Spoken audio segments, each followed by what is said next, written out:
This is What If Naruto Had Magic Part 3. You guys have really been destroying the like button literally on this series. It's like probably one of my most popular series, and I only made two parts.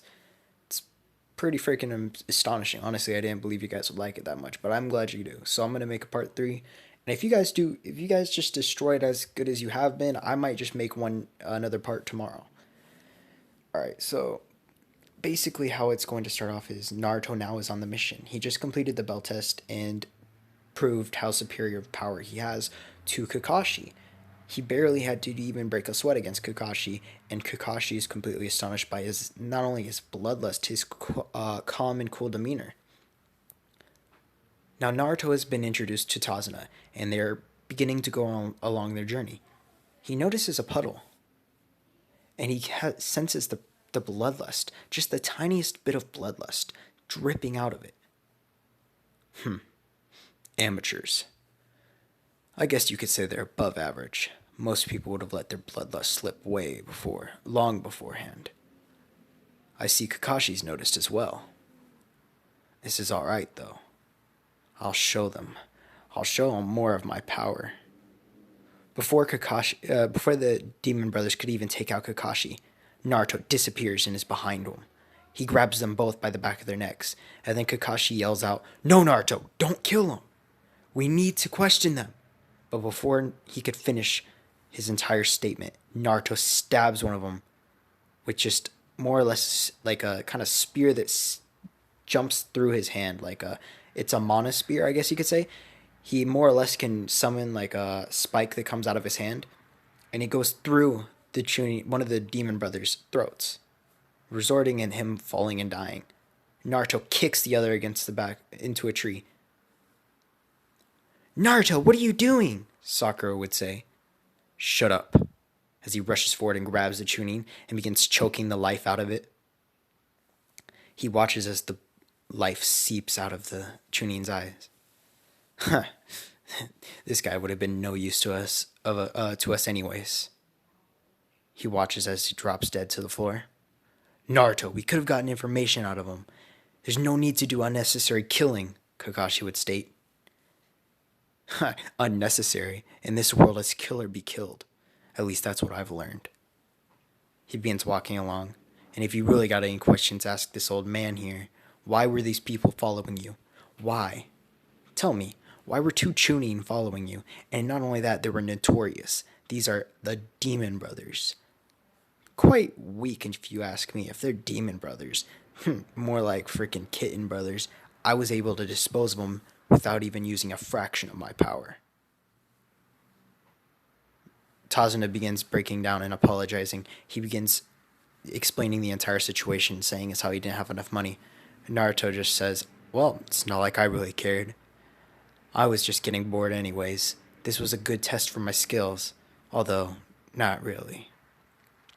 They continue walking.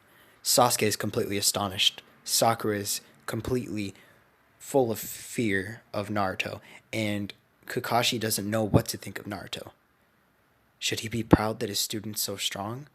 Or should he be fearful of the fact that he's so bloodlusted? No, not even the fact that he's bloodlusted, just the fact that he is so calm and cool about killing people. What happened to him in the past? Kakashi wonders. Suddenly a sword flies overhead. Naruto saw this coming though, and he repelled it with a shield. This is more or less a magic shield that he conjured out of it, and the sword ends up repelling against, but it breaks his magic thing. This guy's got some good power, Naruto says. "I think I'll take care of this one, Kakashi-sensei." Kakashi just stares at Naruto as he disappears. He appears right where Zabuza was as the mist begins to roll in. Naruto now slams his hand against the floor and begins to basically summon a gust of like a tornado almost from magic.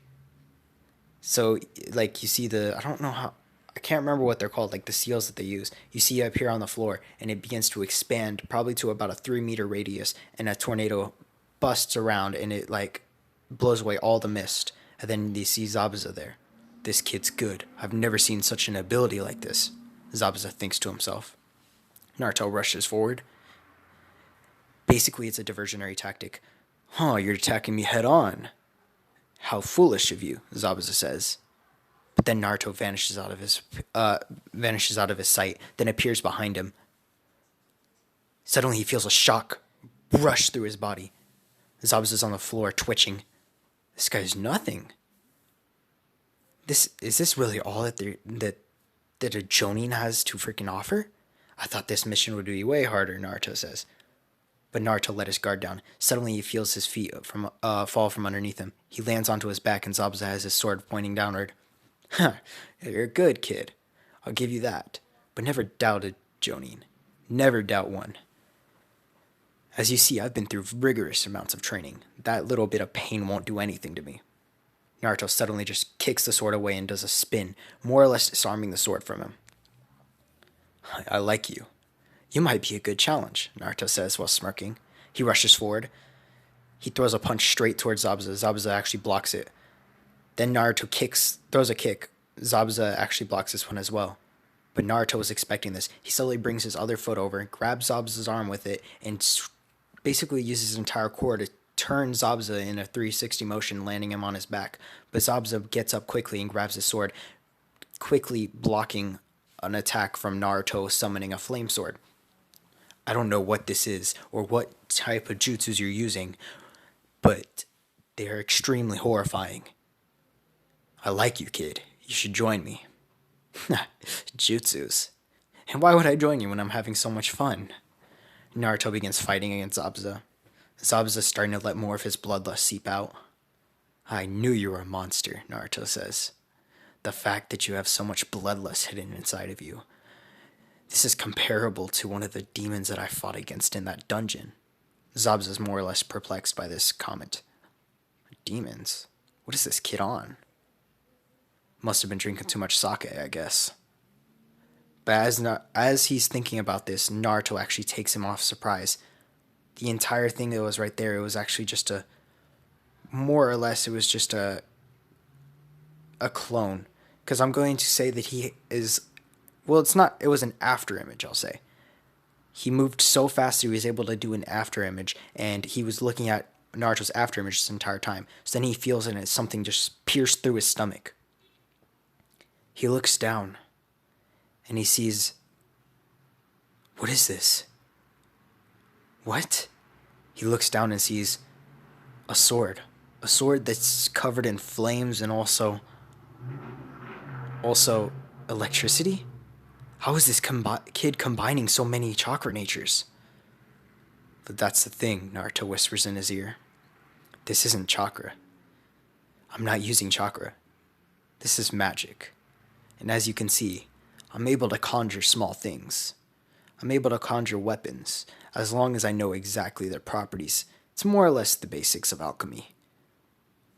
And I'm able to stack things on them, although they're only good for about 1 to 2 usages for this purpose. As you can see, the sword is dematerializing as we speak, but it did its damage to you. And I coated it in a layer of poison, so you will die a slow and painful death. Unless you tell me exactly what we need to know. Then I can make your death quicker. Zabuza scoffs as he more or less coughs up some blood. I like you, kid. It sucks if we had to be enemies. Maybe in the next life, we could be allies, or possibly even brothers in arms. Naruto just smiles. Maybe. Zabuza proceeds to tell him exactly everything that he knows. And before Naruto could give him the clean, painless death that he wanted, Haku throws some Zenbone to block it. Haku appears and he begins to try to take Zabuza away, but Zabuza stops him. No, Haku.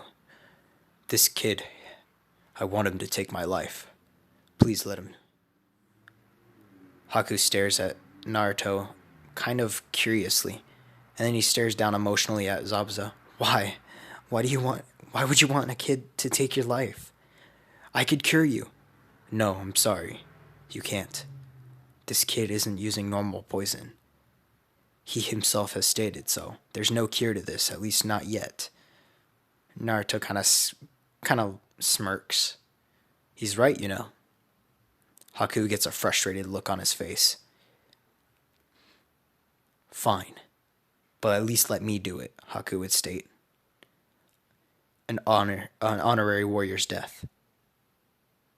I'll let you have that, Naruto says. Zabuza stares up at Haku as Haku brings down his kunai to end Zabuza's life. You stopped his pain, I'll give you that, Naruto says. At least I know you truly cared for him. Haku stares at Naruto, his bloodlust seeping out. You killed him. You killed him, and I won't. I won't stop till I get my revenge on you. I will kill you, Naruto Uzumaki. I will kill you no matter what. It may not be now, for I couldn't have beaten Zabuza if it weren't for my ice mirrors. And he doesn't really mention the ice mirrors because he's going to keep that a secret. I'm going to head off now. I will train and I will come back and I will kill you. You took the one person important in my life. For that I will not forgive you, Naruto. Naruto just stares back and, in a more or less calm and emotionless tone, says, Good. I'll be waiting for you. You see, I know that you haven't been the worst. I can tell when people are evil. I can tell when they have bloodlust. Your friend here, he had quite a significant amount of this bloodlust, and I wanted to kill him. And I'll be honest, he was an honorary warrior. But you have so much potential, and the fact that I could face off against you and end your evil when you actually are evil makes me feel good. So yes, train your hardest and fight me. And if you slay me, then so be it. In this world, it's kill or be killed. That's the law. So, you best be going now. Haku disappears, but of course carrying Zabuza's body with him.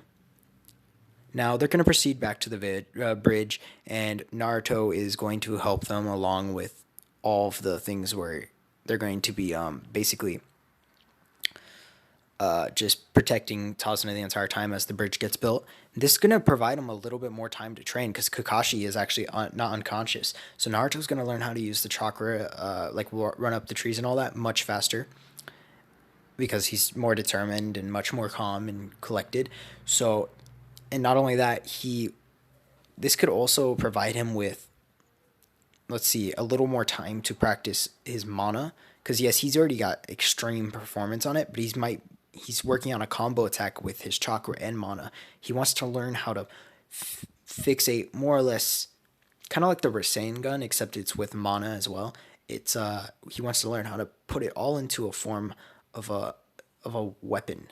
How he can strengthen this weapon so that it could bring down an entire army with just a matter of a few attacks. Granted, this would drain both his chakra and mana, which he has large amounts of. But this is his ultimate technique that he's been working on for quite a while now. And that's going to be the end of the part. If you guys like that, please hit the subscribe button, turn on post notifications, and smash that like button. Honestly, you guys seem to really like this series. If you guys want another part, just do exactly as I just said. Thanks for watching.